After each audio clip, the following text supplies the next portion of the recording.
Hello everyone, this is Prashant from Unacademy. नमस्कार साथियों, मैं प्रशांत अनअकैडमी से बोल रहा हूँ। आप सभी लोगों का स्वागत करता हूँ इस क्लास में सीडीपी बाल विकास मनोविज्ञान की। साथियों, जैसा आपको पता है, आज 26 नवंबर सन 2020 है और अनअकैडमी विद्या पे आप इस समय सीडीपी बाल विकास मनोविज्ञान के टेस्ट सीरीज को प्रैक्टिस करने जा रहे हैं। साथियों, इसके पहले मैं आप सभी लोगों को कुछ इंपॉर्टेंट इंफॉर्मेशन दे दूं जो अनअकैडमी के लर्निंग ऐप पे हम चला रहे हैं। आप सभी लोग साथियों यहाँ पे सीटेट पेपर 1 फाउंडेशन कोर्स की तैयारी कर सकते हैं हमारे साथ। इस फाउंडेशन कोर्स में हम बिल्कुल बेसिक लेवल से प्रिपेयर करवा रहे हैं साथियों। आप देखेंगे एक सीटेट का भी बैच है, यहाँ पे भी आप तैयारी कर सकते हैं हमारे साथ। सीटेट पे बिल्कुल बेसिक लेवल से यहाँ पे पेपर 1 और पेपर 2 के लिए हम यहाँ पे तैयारी करा रहे हैं। और एक सुपर टेट का भी बैच है साथियों। सुपर टेट जो यूपी में सहायक शिक्षक भर्ती परीक्षा की तैयारी कर रहे हैं, वे सभी लोग भी यहाँ पे तैयारी कर सकते हैं। और यहाँ पे देखेंगे यूपी टेट के लिए भी आप तैयारी कर सकते हैं। यूपी टेट के छात्र जो लोग भी हैं, फरवरी में संभावित है एग्ज़ाम यूपी टेट का, आप हमारे साथ जुड़े रहेंगे। साथियों, आपको अनअकैडमी के प्लस के बारे में, कुछ कोर्सेज के बारे में मैं आपको फटाफट बता देता हूँ। अनअकैडमी प्लस क्या है, अनअकैडमी प्लस पे हम किस तरह के क्लासेस चलाते हैं, उस क्लासेस को ज्वाइन करने से आपको क्या फ़ायदा होने वाला है, ये सारी चीज़ें मैं आपको एक बार बता देता हूँ। अनअकैडमी पे आप ज्वाइन करते हैं साथियों, तो ये लाइव क्लासेस आप बिल्कुल कंफर्टेबल तरीके से अटेंड करते हैं। Unlimited access to all courses है, सभी कोर्सेज को आप अनलिमिटेड तरीके से एक्सेस भी करते रहेंगे। टॉप एजुकेटर्स, अच्छे एजुकेटर्स पढ़ाते हैं। एग्जस्टिव कोर्स कवरेज है, यहाँ पे पूरा जो कोर्स है आप एग्जस्टिव तरीके से कवर करेंगे। रेगुलर डाउट क्लियरिंग सेशन है, लाइव टेस्ट सीरीज है, स्टडी मटेरियल पीडीएफ डाउनलोड कर सकते हैं और आंसर राइटिंग सेशन है। और टीचर्स के मेंटोरशिप भी आपको यहाँ पे मिलते रहेंगे, मतलब टीचर्स आपको गाइड करते रहेंगे। तो साथियों, ये रहा हमारा प्रोग्राम अनअकैडमी प्लस पे। अनअकैडमी प्लस पे ज्वाइन करने के लिए क्या करना पड़ता है, आपको वन टाइम सब्सक्रिप्शन परचेज करना पड़ता है। एक बार आप यहाँ पे सब्सक्रिप्शन परचेज करते हैं तो आप अनअकैडमी पे सारे कोर्सेज अटेंड कर सकते हैं। जैसा हमने बताया आपको, ये सारे जो कोर्सेज आप पढ़ते हैं, यहाँ पे जो भी कोर्सेज बनते हैं, ये सभी कोर्सेज आप अटेंड कर सकते हैं। और इसको आप जो है वहाँ पे हम deep discussion, deep theoretical discussion, examination के क्वेश्चंस को लेकर के डीप में डिस्कस करते हैं। पूरा आपको वहाँ पे टाइम दिया जाता है। टीचर्स के मेंटरशिप की अगर सवाल की बात करें तो आपको साथियों, टीचर्स में सभी टीचर्स आपको मेंटरिंग करते हैं, गाइडेंस देते रहते हैं। और मैं प्रशांत सिंह, जैसा आप लोगों को बताता रहता हूँ कि पिछले 15 सालों से एजुकेशन और साइकोलॉजी पढ़ा रहा हूँ और आप सभी लोगों को मेरे अनुभवों का फ़ायदा मिलता रहेगा। आगे आते हैं साथियों, सब्सक्रिप्शन आप कैसे लेंगे उसके बारे में आपको जानकारी दे दें। सब्सक्रिप्शन परचेज करने के लिए आपको K2SP कोड जो है अप्लाई करना पड़ता है जब आप जाते हैं सब्सक्राइब करने के लिए। और आपको जैसे ही सब्सक्रिप्शन में K2SP कोड डालते हैं, 10% का आपको डिस्काउंट भी मिलता है। और उसके द्वारा आप सभी लोग 1 महीने, 1 महीने, 3 महीने, 6 महीने, 12 महीने और 24 महीने, मतलब 1 से 2 साल तक के सब्सक्रिप्शन आप ले सकते हैं। हम अपने स्टूडेंट्स को ये बताते हैं कि आप लोग एक बार में कम से कम 1 साल या 2 साल के सब्सक्रिप्शन लें और जहाँ पे आप आराम से क्लासेस अटेंड करते रहें साथियों। आगे आते हैं, आप सभी लोगों को जैसे हम बताते हैं कि क्विज होस्ट हम हर दिन 9 बजे करते हैं। तो साथियों, आप यहाँ पे क्विज भी जैसे आप दे सकते हैं रियल लाइफ सिचुएशन में। साथियों, आज जो है क्विज का जो कोड है वो यहाँ पे मैं सेशन में शेयर नहीं कर पाऊंगा। क्विज का कोड जो है आपको अलग से सोशल मीडिया पे जैसे फेसबुक और व्हाट्सएप पे हम शेयर कर देंगे। और आपको क्विज के कोड जो है वो कल से जो है यूट्यूब के सेशन में भी मिलेंगे। आज जो है आपको डायरेक्टली हम टेलीग्राम या फेसबुक के लिंक पे जहाँ जहाँ आप लोग जुड़े हुए हैं हम वहाँ पे शेयर कर देंगे। और माफ़ी चाहेंगे जिन साथियों को नहीं मिल पा रहा है, वे सभी लोग, जैसे दिन में हम कई बार क्विज होस्ट कराते हैं। तो क्विज होस्ट का मतलब होता है कि हम हर बार यूट्यूब में क्लासेस नहीं लेते हैं, लेकिन हम उस लिंक को अपने सोशल मीडिया पे शेयर करते रहते हैं। तो उस सोशल मीडिया के थ्रू आपको वो लिंक मिलता है जिसमें आप इंग्लिश पेडागोजी सीडीपी के जो है क्विज को आप देते रहते हैं। तो वैसे आज भी हम आपको सोशल मीडिया पे शेयर कर देंगे, मिल जाएगा। यहाँ पे क्विज को देने के लिए अगर आपने अनअकैडमी लर्निंग ऐप नहीं डाउनलोड किया है तो आप सभी लोग अनअकैडमी के लर्निंग ऐप को भी डाउनलोड कर लेंगे। और वहाँ पे लर्निंग ऐप जैसे ही आप डाउनलोड करेंगे, आपको वहाँ पे क्विज का करने का या टेस्ट देने का आपको पूरा मौका मिलता है। आगे चलते हैं साथियों आज के टॉपिक के ऊपर। आज जो है चाइल्ड डेवलपमेंट एंड पेडागोजी के अगली सीरीज में आते हैं। टॉप 15 क्वेश्चन हम यहाँ पे सीडीपी के कराएंगे। और जिसको हम एनालिसिस भी करेंगे साथियों। उम्मीद करता हूँ आप सभी लोग स्वस्थ होंगे, प्रसन्नचित होंगे, सभी लोग आ गए होंगे क्लास में और पूरी एनर्जी के साथ, पूरे जोश के साथ आज क्लास में जुड़े होंगे। चलिए साथियों, अब हम आगे ले चलते हैं, एक एक प्रश्नों को लेकर के एनालिसिस करते हैं, उसका सही विश्लेषण करते हैं और सीखते हैं इसको। साथियों, हमारा जो उद्देश्य होता है यहाँ पे जब हम सीडीपी के क्वेश्चंस को लाते हैं आपके क्लास में, तो हमारा उद्देश्य ये नहीं होता है कि आपका क्वेश्चन आंसर सीरीज करवा रहा हूँ। क्वेश्चन आंसर सीरीज नहीं हो रहा है ये, बल्कि एनालिसिस सीरीज का नाम हम देते हैं। एक विश्लेषण की सीरीज होती है जहाँ पे आप बहुत सारे कॉन्सेप्ट्स को सीखते हैं, बहुत सारी नई अवधारणाओं के बारे में सीखते हैं साथियों। ये हमारे क्लास की खास विशेषता है अनअकैडमी विद्या पे। आगे चलते हैं साथियों। अब यहाँ पे आपको पहला सवाल ये रहा। पहला सवाल में ये पूछ रहा है साथियों कि शैशवावस्था की अवधि क्या होती है। The period of infancy is from जन्म से 1 वर्ष तक, जन्म से 2 वर्ष तक, जन्म से 3 वर्ष तक या 2 से 3 वर्ष तक। साथियों, इसमें अलग अलग मनोवैज्ञानिक हैं, उनके अनुसार जो होते हैं अलग अलग इसकी विशेषताएं मानी गई हैं। जैसे आप एलिजाबेथ हरलॉक के बारे में पढ़ते हैं, हरलॉक महोदया जो हैं वो बोलती हैं कि इन्फेंसी स्टेज जो होती है वो जन्म से करीब करीब 2 या 3 सालों तक एग्जिस्ट करती है। अगर आप जो है रूसो को पढ़ोगे, रूसो अपनी पुस्तक में कहते हैं कि जो शैशवावस्था होती है वो 5 वर्ष तक होती है। एरिक्सन के हिसाब से अलग है, मतलब अलग अलग मनोवैज्ञानिकों के अलग अलग विचार है। तो यहाँ पे वर्ल्ड मेंटल हेल्थ ऑर्गेनाइजेशन जो शिशुओं के ऊपर या पेडिट्रिशियन साइकोलॉजिस्ट या डॉक्टर्स हैं, वो नॉर्मली शैशवावस्था या इन्फेंट्स को जन्म से लेकर के करीब करीब 3 साल तक मानते हैं कि ये अवस्था इन्फेंट्स होते हैं, जिसको हम शिशु काल कहते हैं। शिशु काल में भी बहुत सारा डिवीजन है। एक नियोनेटल होता है, नया नया बच्चा जो होता है जिसको नवजात शिशु कहते हैं। फिर उसके बाद वो शैशवावस्था की कैटेगरी में आता है। तो उसमें भी अगर आप जीन प्याजे को पढ़ोगे तो उसमें अलग अलग अवस्थाएं देते हैं। शैशवावस्था में वो कहते हैं वर्तुल अवस्था होती है। वर्तुल अवस्था में भी पहली अवस्था, दूसरी अवस्था, तीसरी अवस्था, चौथी अवस्था, जिसको हमने सीटेट की फाउंडेशन कोर्स में पढ़ाया हुआ है डिटेल में, वहाँ पे आप देख सकते हैं। इसका सही आंसर है जन्म से 3 साल, राइट आंसर है। इसके बाद जो है बाल्यावस्था की शुरुआत होती है, जो बच्चा प्री बाल्यावस्था में जाता है। आगे आते हैं क्वेश्चन नंबर 2 पे। लाइक, शेयर और सब्सक्राइब करते रहेंगे साथियों। आगे आते हैं विकास से की ओर बढ़ता है। डेवलपमेंट प्रोसीड्स फ्रॉम टू, सामान्य से विशिष्ट की ओर, जटिल से कठिन की ओर, विशिष्ट से सामान्य की ओर या साधारण से आसान की ओर। तो साथियों, विकास जो है किधर से किधर की तरफ जाता है, तो आप देखेंगे सामान्य से विशिष्ट की ओर या जनरल टू स्पेसिफिक वाला नियम आपने पढ़ा होगा। बच्चा जो है अभी साधारण चीज़ों को, जनरल चीज़ों को जानता है लाइफ में, बाद में वो स्पेसिफिक होता जाता है। उसकी कुशलताएं, उसका कौशल विशिष्ट होता जाता है, जटिलता की तरफ बढ़ता जाता है। तो सामान्य से विशिष्ट, सामान्य से जटिल, सिंपल टू कॉम्प्लेक्स, इस तरह से जो भी आंसर आएगा वो सही आंसर माना जाएगा। बाकी आंसर यहाँ पे गलत आंसर है। क्वेश्चन नंबर 3 पे आते हैं साथियों। अगला सवाल ये रहा। मध्य बाल्यावस्था में भाषा के बजाय अधिक है। मतलब ये कह रहा है कि in middle childhood speech is more rather than, मतलब भाषा जो है साथियों वो कैसी होती है, मतलब कैसी होनी चाहिए। मध्य बाल्यावस्था में भाषा अधिक कौन सी होती है। अगर एक पॉइंट पे फोकस करेंगे तो किस तरीके की भाषा अधिक होती है, ये जानना चाहता है। तो अहम केंद्रित से समाज केंद्रित, मतलब वो ये कह रहा है कि भाषा जो होती है अहम केंद्रित के बजाय समाज केंद्रित होती है, या समाज केंद्रित के बजाय अहम केंद्रित होती है, या जीववादी के बजाय समाजकृत होती है, या परिपक्व की बजाय अपरिपक्व होती है। तो साथियों, आप लोगों ने 2 तरह की भाषा के बारे में सुना होगा। एक तो ईगो सेंट्रिक भाषा होती है बच्चों के अंदर, ईगो सेंट्रिक स्पीच का कंसेप्ट जीन प्याजे ने दिया था, और सोशियो सेंट्रिक होता है। सोशियो सेंट्रिक का मतलब अब बच्चा जो है अहम केंद्रितता से अब बाहर निकल रहा है, अब वो थोड़ा उसका विस्तार बढ़ रहा है भाषा का।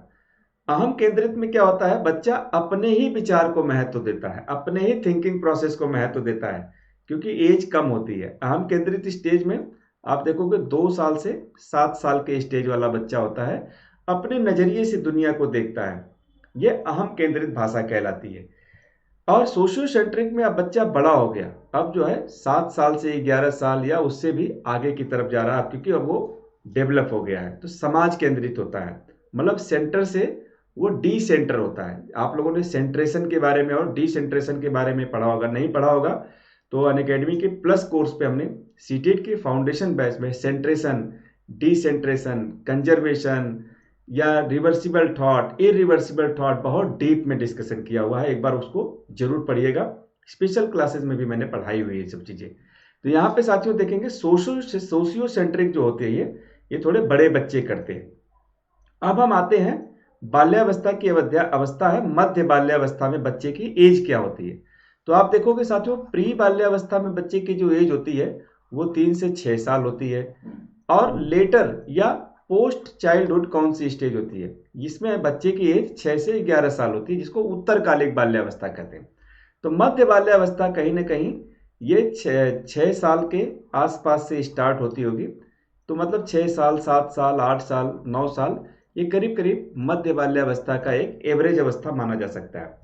तो कहीं ना कहीं अगर 6 साल को हम एवरेज मानते हैं, तो अब जो है बच्चा जो है ईगो सेंट्रिक थॉट से अब थोड़ा बाहर निकल करके सोशियो सेंट्रिक थॉट में आ रहा है। अब वो अपने नजरिए से नहीं बल्कि दूसरों के नजरिए को भी समझना शुरू करता है। अब उसके अंदर तर्क का विकास हो रहा है, सोच का विकास हो रहा है। तो अहम केंद्रित की बजाय समाज केंद्रित यहाँ पे होता है, इसलिए यहाँ पे पहला वाला आंसर ज्यादा सही आंसर है, क्योंकि अब बच्चा अहम केंद्रितता से बाहर निकल रहा है। समाज केंद्रित की बजाय अहम केंद्रित, भाई मध्य बाल्यावस्था में समाज केंद्रित चलो नहीं है, लेकिन अहम केंद्रित नहीं होता है। मध्य बाल्यावस्था में करीब करीब बच्चा जो है थोड़ा डेवलप हो रहा है, उत्तरकालिक बाल्यावस्था का हिस्सा बनने जा रहा है। जीववादी और परिपक्व, ये दोनों ऑप्शन गलत आंसर है। जीववादी सोच हमने बताया था एनिमिज्म में, बच्चा किसी भी वस्तु को जीवन समझता है, जीवित वस्तु समझता है, ये भी नहीं है। और परिपक्व और अपरिपक्व भी सही नहीं है। जीन पियाजे हालांकि परिपक्वता के बारे में भी बताते हैं कि जैसे जैसे बच्चे की परिपक्वता बढ़ती जाती है वैसे वैसे उसका संज्ञानात्मक विकास होता जाता है। तो इसका जो सही आंसर है वो ए है। लाइक, शेयर और सब्सक्राइब करते रहिएगा। इस समय आप अनअकैडमी विद्या पे क्लासेस देख रहे हैं। आगे आते हैं क्वेश्चन नंबर 4 पे साथियों।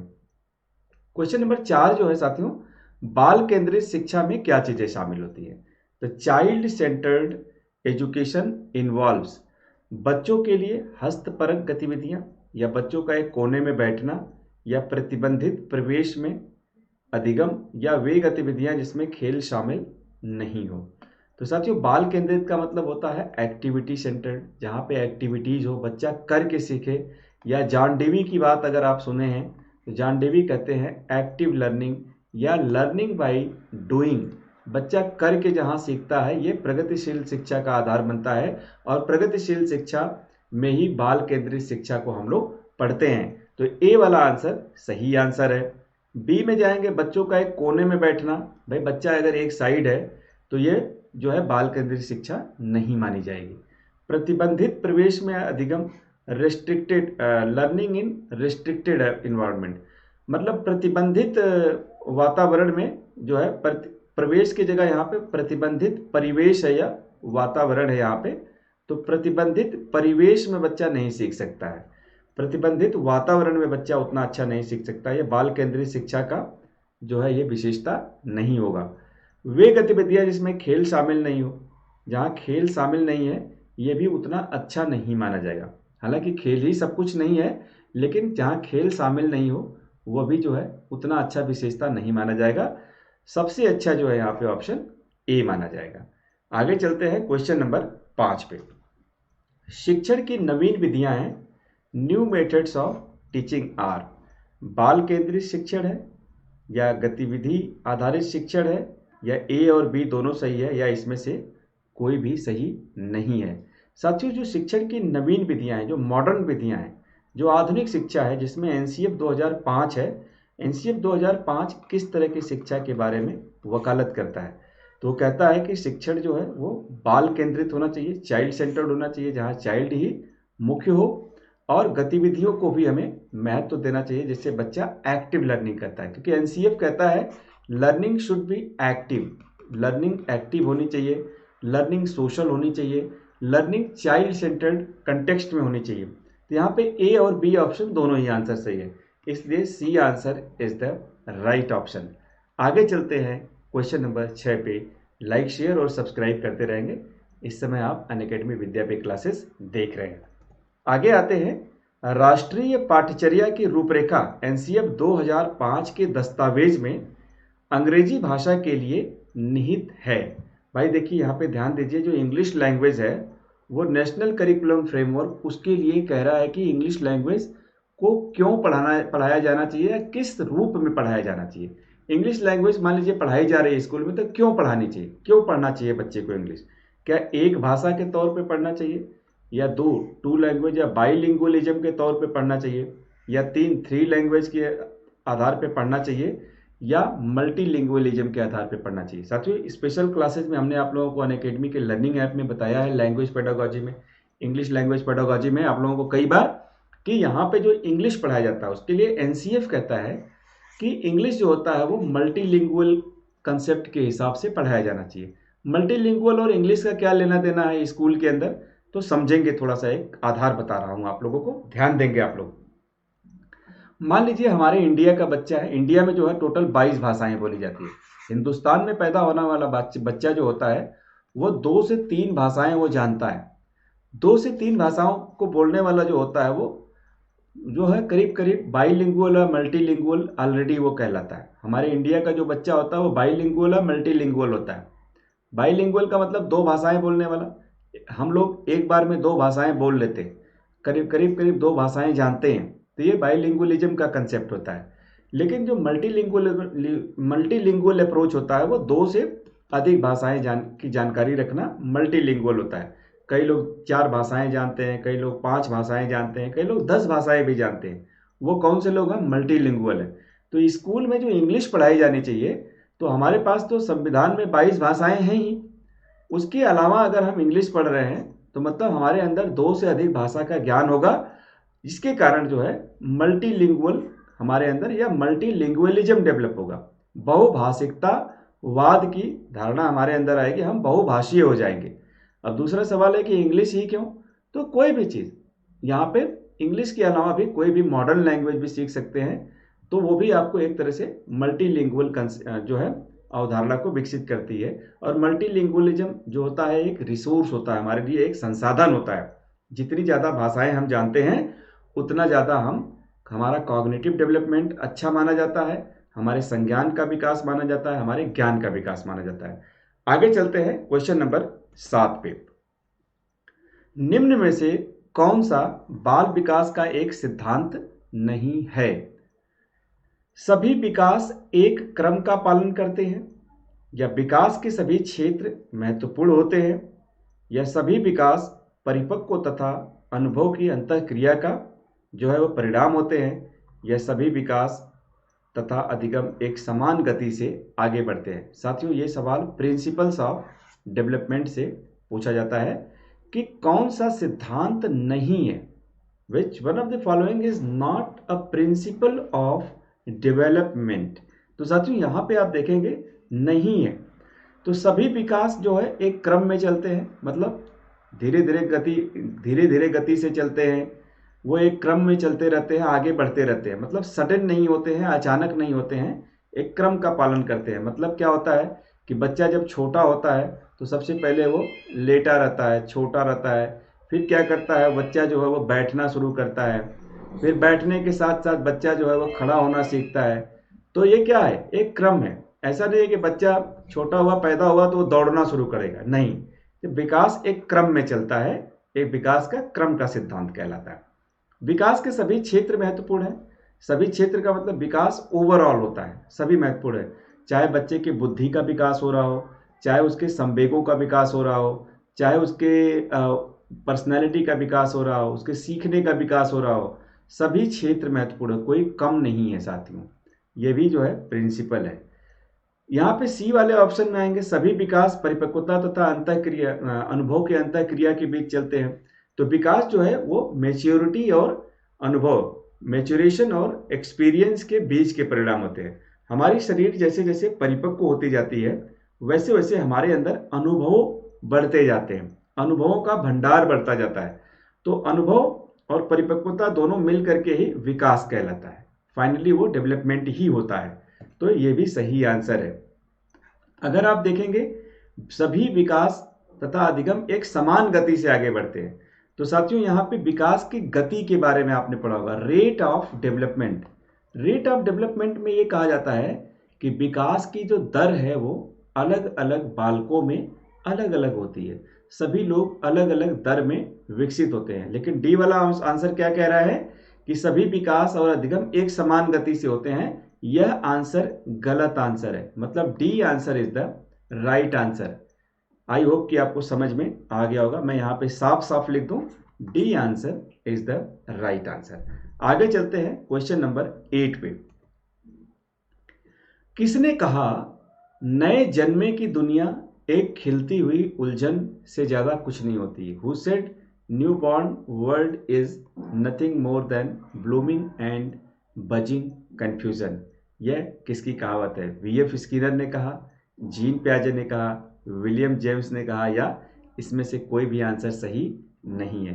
तो साथियों ये कहावत जो है महान दार्शनिक और साइकोलॉजिस्ट विलियम जेम्स की है। आप लोग जानते हैं साथियों, William James, Stanley Hall, Elizabeth, Watson, Rousseau, ये सारे जो नाम मैं ले रहा हूँ आप लोगों के सामने, इन सभी लोगों ने बालकों के इमोशन के ऊपर, बालकों के संवेगों के ऊपर, बालकों के विकास के ऊपर काम किया था। और ये बालकों के ऊपर इन्होंने अपनी अपनी थ्योरी भी दी है।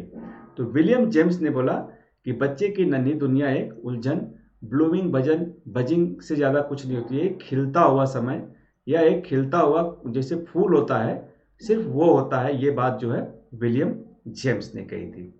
आगे आते हैं क्वेश्चन नंबर 9 पे चलते हैं साथियों। निम्न में से कौन सा सृजनात्मकता से संबंधित है? क्रिएटिविटी से रिलेटेड कौन सी बात कही गई है? अपसारी चिंतन, या अभिसारी चिंतन, या सांवेगिक चिंतन, या अहमवादी चिंतन? डाइवर्जेंट, कन्वर्जेंट, इमोशनल और इगोइस्टिक थिंकिंग। साथियों सृजनात्मक चिंतन का मतलब होता है कि एक इंसान एक समस्या के अनेकों उपाय एक समय में निकालने में माहिर होता है। मतलब वो डाइवर्जेंट थिंकिंग वाला होता है। अपसारी चिंतन इज द राइट आंसर। सृजनात्मक व्यक्ति जो होता है अपसारी चिंतन वाला ज्यादा होता है। उसके अंदर एक समस्या के अनेकों उपाय देने की क्षमता होती है एक समय में। आगे चलते हैं अगला क्वेश्चन। यहाँ पे अगर दूसरा व्याख्या कर दूं आपको, अभिसारी चिंतन एक समय में एक समस्या का एक ही उपाय निकालता है। सांवेगिक इमोशनल थिंकिंग, हमारे थिंकिंग में इमोशनल पार्ट आते हैं। इमोशनल थिंकिंग का मतलब ये कि भाई आप लोगों ने ब्लूम्स टैक्सोनॉमी का अफेक्टिव डोमेन पढ़ा होगा। उसमें क्या होता है, जब हम कोई भी चीज़ सोचते हैं तो हमारी जो इमोशंस होती हैं या जो अफेक्टिव डोमेन होते हैं, जो भावात्मक डोमेन होते हैं, वो हमारे चिंतन के लिए जरूरी होते हैं और उन भावों के आधार पे हम चिंतन करते हैं। हमने हामिद की कहानी आप लोगों को बताई थी ब्लूम्स टैक्सोनॉमी में, अफेक्टिव डोमेन में या संवेगात्मक क्षेत्र में। अहमवादी, ईगोइस्टिक, या इसको हम ईगो सेंट्रिक थॉट कहते हैं। ईगो सेंट्रिक जो होता है ये जीन पियाजे की थ्योरी है, जिसमें हम जो है अपने नजरिए से दुनिया को देखते हैं। क्लियर हो गया? चारों ऑप्शन समझ में आ गए? अपसारी चिंतन इज द राइट आंसर। आगे चलते हैं क्वेश्चन नंबर 10 पे आते हैं साथियों। क्वेश्चन नंबर 10 है साथियों, आप देखेंगे कि इसमें से कौन सी सीखने की विकलांगता वाले बच्चे की विशेषता है? सीखने की विकलांगता वाला बच्चा कौन हो सकता है भाई, जिसको लर्निंग डिसेबिलिटी है? यहाँ पे आप देखेंगे लर्निंग डिसेबिलिटी। 50 से नीचे की बुद्धि लब्धि, या धारा प्रवाह पढ़ने और शब्दों को उलटने में कठिनाई, या एक ही मोटर क्रिया को बार बार करना, या अन्य बच्चों को धमकाना और आक्रामक कार्यों में संलग्न होना। तो साथियों आप लोग जानते हैं कि यहाँ पे लर्निंग डिसेबिलिटी से रिलेटेड क्या चीज़ सही है। लर्निंग डिसेबिलिटी 50 से नीचे कम बुद्धि। साथियों जिसका बुद्धि लब्धि 50 से नीचे हो, 70 से नीचे हो, ये लोग क्या होते हैं? मेंटल रिटार्डेशन वाले बच्चे होते हैं, जो एमआर बच्चे कहलाते हैं। हमने मानसिक मंदन के बारे में पढ़ा था। मानसिक रूप से मंदन एक अलग क्वालिटी है और जो लर्निंग डिसेबिलिटी वाले बच्चे होते हैं वो एक अलग क्वालिटी वाले होते हैं। दोनों अलग अलग चीजें हैं, इसलिए ए वाला आंसर बिल्कुल ही सही नहीं है। बी है धारा प्रवाह पढ़ने और शब्द को उलटने में कठिनाई। भाई बच्चे को कई बार पढ़ने में प्रॉब्लम आती है, जिसको आप बोलते हैं ना रीडिंग डिफिकल्टी। जिसमें डिसलेक्सिया आता है, राइटिंग की प्रॉब्लम, डिस्ग्राफिया आता है। ये सब सारी जो प्रॉब्लम्स आती हैं ये कहीं ना कहीं लर्निंग से या लर्निंग डिसेबिलिटी से जुड़ी हुई प्रॉब्लम है। आप देखेंगे मोटर क्रिया को बार बार करना, मतलब एक ऐसी हमारे अंदर क्या होती है, मोटर कोऑर्डिनेशन, सी वाला जो ऑप्शन है, बच्चा एक ही गति करता है, मतलब उसका हाथ हिलता रहता है या पैर हिलता रहेगा या उसकी गर्दन जो है हिलती रहती है। ये एक बीमारी होती है बच्चों में। जैसे आप लोगों ने ऑटिज्म वाले बच्चों को देखा, ऑटिज्म वाले बच्चे भी बार बार जो है वो एक ही गति को करते रहते हैं। तो ऑटिज्म जो है एक बड़ी बीमारी है जिसमें मेंटल डिसऑर्डर भी आता है, फिजिकल डिसऑर्डर भी आता है, लेकिन ये डायरेक्टली लर्निंग डिसेबिलिटी नहीं कही जाती है। इसलिए सी वाला ऑप्शन उतना सही नहीं है, जैसे ए वाला ऑप्शन उतना सही नहीं है क्योंकि वो मेंटल रिटार्डेशन है। उसी तरह से सी वाला ऑप्शन भी मेंटल रिटार्डेशन से करीब है। अगर डी में आते हैं, अन्य बच्चों को धमकाना, आक्रामक, बुलिंग, दूसरे बच्चे के अंदर वो प्रॉब्लमेटिक चाइल्ड होते हैं या अपराधी बालक होते हैं, तो यहाँ पे लर्निंग डिसेबिलिटी से डी वाला भी डायरेक्टली रिलेटेड नहीं है। इसका जो सही आंसर है साथियों लर्निंग डिसेबिलिटी का बी ऑप्शन है। धारा प्रवाह पढ़ने और शब्दों को ठीक तरीके से पलटना या उसको ठीक तरीके से अरेंज करके नहीं पढ़ पाते हैं, ये लर्निंग डिसेबिलिटी है। लाइक, शेयर और सब्सक्राइब करते रहेंगे। इस समय आप अनअकैडमी विद्यापीठ क्लासेस देख रहे हैं। आगे आते हैं साथियों, क्वेश्चन नंबर 11। एरिक्सन के जीवन काल विकास सिद्धांत के अनुसार लगभग किस उम्र में एक व्यक्ति स्वायत्तता बनाम शर्म और संदेह के चरण से गुजरता है? साथियों एरिक एरिक्सन जानते हैं आप लोगों ने, इनको भी पढ़ाया हुआ है स्पेशल क्लास में।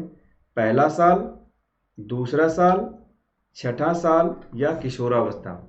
एरिक एरिक्सन ने अपने सिद्धांत में बताया कि बाल विकास या इंसानों का जो है 8 अलग अलग स्टेजेस में डेवलपमेंट होता है साथियों। 8 अलग अलग स्टेजेस बताते हैं। वो कहते हैं कि स्वायत्तता बनाम शर्म और संदेह की अवस्था कौन सी होती है। तो आपको जो है 8 स्टेज जो है मालूम होना चाहिए, तभी आप बता पाएंगे कि स्वायत्तता बनाम शर्म और संदेह का कौन सा अवस्था माना जाएगा। तो साथियों देखेंगे जो पहला स्टेज होता है वो होता है ट्रस्ट वर्सेस मिसट्रस्ट का अवस्था होता है, जिसमें विश्वास बनाम अविश्वास की अवस्था होती है। दूसरी जो अवस्था होती है यहाँ पे ये कही जाती है ऑटोनॉमी वर्सेस सेम, मतलब स्वायत्तता बनाम ऑटोनॉमी का मतलब होता है स्वायत्तता बनाम शर्म और संदेह की अवस्था। तीसरी जो अवस्था होती है इसको बोलते हैं इनिशिएटिव वर्सेस गिल्ट। इनिशिएटिव का मतलब क्या होता है, बच्चा जो है पहल करता है, पहल बनाम अपराध बोध। और चौथी अवस्था industry versus inferiority. Industry versus inferiority का मतलब उद्योग बनाम हीन। फिर पांचवी, फिर छठी, फिर चौथी के बाद पांचवी किशोरावस्था में आती है आइडेंटिटी वर्सेस आइडेंटिटी क्राइसिस आती है। फिर छठी आती है इंटीमेसी वर्सेस आइसोलेशन, मेल जोल बनाम अकेलापन। फिर सातवीं अवस्था होती है जेनरेटिविटी वर्सेस स्टैग्नेशन, उत्पादकता बनाम स्थिरता। और जो 8वीं स्टेज आती है उसमें आता है ego integrity versus despair. Ego integrity versus despair का मतलब होता है कि अहम का संगठन बनाम निराशा की भावना। तो आप देख रहे होंगे ऑटोनॉमी, ट्रस्ट वर्सेस मिसट्रस्ट में 1 से 1.5 साल तक की एज होती है, और दूसरा जो अवस्था है 1.5 साल से 3 साल की अवस्था जो होती है वो ऑटोनॉमी सेम है। ये पूछ रहा है स्वायत्तता बनाम शर्म जो है वो जो है दूसरा साल वाला बच्चा, मतलब B answer is the right answer. Question number 12 पे चलते हैं साथियों। अगला सवाल ये रहा। क्वेश्चन नंबर 12 है, निम्न में से कौन सा सामाजिकरण का एक प्रमुख कारक माना जाएगा? परिवार, कंप्यूटर, आनुवंशिकता या राजनीतिक दल? आजकल तो पता ही नहीं चलता है कि सामाजिकरण में कौन सा प्रमुख कारण है, परिवार है कि कंप्यूटर है कि आनुवंशिकता है कि राजनीतिक दल है। सारी ही चीज़ें तो एकदम प्रमुख चीज़ें हो गई हैं, कोई चीज़ हमारे लाइफ से कहाँ अलग है। लेकिन आपको ये समझना है कि बच्चे के जीवन काल को लेते हुए हमें ये चीज़ें देखनी है। तो बच्चे के लिए जो है प्रमुख जो सामाजिकरण का जो कारण होता है, जो मुख्य कारण होता है वो परिवार होता है। परिवार से ही बाद में हम डेवलप होकर के बाकी सारी बातें करते हैं। सबसे पहले फैमिली होता है। क्वेश्चन नंबर 13 पे चलते हैं। 13 नंबर क्वेश्चन है, अधिगमकर्ता की वैयक्तिक विभिन्नताओं के संदर्भ में शिक्षिका को क्या करना चाहिए? Regarding learners individual differences the teacher should do. यहाँ पे इंडिविजुअल डिफरेंसेस के अंदर टीचर को क्या करना चाहिए, विविध प्रकार की अधिगम परिस्थितियों को उपलब्ध कराना चाहिए, या निगमनात्मक पद्धति के आधार पर समस्याओं का समाधान कराना चाहिए, या एल्गोरिदम को अधिकतर प्रयोग करना चाहिए, या याद करने के लिए अधिगम के तथ्य उपलब्ध कराना चाहिए। साथियों, वैयक्तिक मतलब इंडिविजुअल डिफरेंसेस के आधार पे जो है एक टीचर को किस तरीके से बच्चों को पढ़ाना चाहिए। तो ये कह रहा है कि विविध प्रकार के अधिगम परिस्थितियों को उपलब्ध कराना, ये बिल्कुल सही बात है। टीचर जो है अलग अलग तरीके अपनाता है, अलग अलग परिस्थितियां क्रिएट करता है, अलग अलग तरीके से वो पढ़ाता है। ये विभिन्न परिस्थितियां जो होती हैं उसमें अलग अलग बच्चों के लिए अलग अलग तरीके भी अपनाए जाते हैं, जिससे सभी बच्चे अपने अपने हिसाब से अपने अपने गति से सीख सके। बी है निगमनात्मक। एक होता है निगमन और एक होता है आगमन। आगमन तर्क तो बच्चों के लिए जरूरी होता है। बच्चे अपने आसपास के वातावरण से चीज़ों को जो है सीखते सीखते एक समय ऐसा आता है कि उसके मेन जो सिद्धांत हैं या उसके जो जनरलाइज प्रिंसिपल हैं वो सीख लेते हैं। यह आगमन विधि होती है। निगमन में क्या होता है, किसी एक जो है रूल से, किसी एक थ्योरी से उसको जो है दूसरी थ्योरी को डिराइव करते हैं या किसी निष्कर्ष पे पहुंचते हैं। तो ये ज़्यादा बड़े बच्चों के लिए होता है निगमन तर्क। तो यहाँ पे निगमनात्मक तर्क तो बिल्कुल ठीक नहीं होगा छोटे बच्चों के लिए, या ये बाद की अवस्था के बच्चों के लिए ज़्यादा उपयोगी होता है। एल्गोरिदम में क्या होता है, एल्गोरिदम में यहाँ पे बताया जाता है कि हम स्टेप बाय स्टेप थिंकिंग करते हैं। तो टीचर को अधिगमकर्ता को वैयक्तिक विभिन्नताओं को सिखाने के लिए स्टेप बाय, यहाँ पे एल्गोरिदम थिंकिंग जो होती है, लर्निंग होती है साथियों। स्टेप का मतलब होता है कि जैसे मान लीजिए आप बच्चे को मैथमेटिक्स सिखा रहे हैं, तो एल्गोरिदम क्या होता है, उसमें सारे मैथ फार्मूले पहले से दिए गए होते हैं, सारे सूत्र दिए गए होते हैं, और उस सूत्रों और फार्मूले का प्रयोग करके हम मैथ्स के क्वेश्चन को सॉल्व करते हैं। वो एल्गोरिदम अधिगम होता है। तो एल्गोरिदम अधिगम भी उतना उपयोगी नहीं है बच्चे के व्यक्तिगत विभिन्नता के हिसाब से पढ़ाने के लिए। याद करने के लिए तथ्य उपलब्ध करवाएं। तथ्य या फैक्ट्स जो है याद करके बच्चे का अधिगम उतना अच्छा नहीं होता है। यहाँ पे जो बेस्ट आंसर है वो ए आंसर है, विभिन्न परिस्थितियाँ। आगे चलते हैं क्वेश्चन नंबर 14 पे। लाइक, शेयर और सब्सक्राइब करते रहेंगे। और इस समय आप अनअकैडमी विद्या पे क्लासेस देख रहे हैं। अच्छा, ये क्वेश्चन साथियों 13 ही है, माफ़ कीजिएगा। और आज के क्वेश्चन जो है वो समाप्त हुए। और यहाँ पे आप देखेंगे अनअकैडमी लर्निंग ऐप को भी आप डाउनलोड करके साथियों हमारे साथ वहाँ पे स्पेशल क्लासेज में जुड़ सकते हैं। अनअकैडमी के प्लस कोर्सेज पे भी जुड़ सकते हैं, डीप डिस्कशन और सैद्धांतिक अवधारणा के डेवलपमेंट के लिए। आज साथियों जो है क्विज का कोड हम यहाँ पे शेयर नहीं कर पा रहे हैं, वो हम सोशल मीडिया में आपको फेसबुक, व्हाट्सएप पे शेयर करेंगे। आप वहाँ पे क्विज दे सकते हैं। और कल से फिर आपको क्विज जो है हम यहाँ पे स्लाइड में लगा करके लाएंगे, और इस सेशन के अंत में आपको जो है क्विज होस्ट वाला जो कोड है वो मिल जाया करेगा। तो साथियों आज जो है इतना ही रखते हैं, इस क्लास को यहीं पे वाइंड अप करते हैं। अगर कोई भी कमेंट है, कोई भी डाउट है, कुछ कहना चाहते हैं, तो यहाँ पे नीचे कमेंट सेक्शन में आप अपने डाउट, अपने प्रश्न भेज सकते हैं। और स्पेशल क्लासेस में भी आप आकर के वहाँ पे क्लासेस अटेंड कर सकते हैं, अपने डाउट को पूछ सकते हैं। तो आप सभी लोग अपने लक्ष्य प्राप्ति की दिशा में ऐसे ही आगे बढ़ते रहें, अपने स्ट्रेंथ और अपने वीकनेसेस पे ऐसे ही काम करते रहें। आपका जीवन शुभ हो, आपका जीवन मंगलमय हो। Have a nice day, good night साथियों, बाय बाय।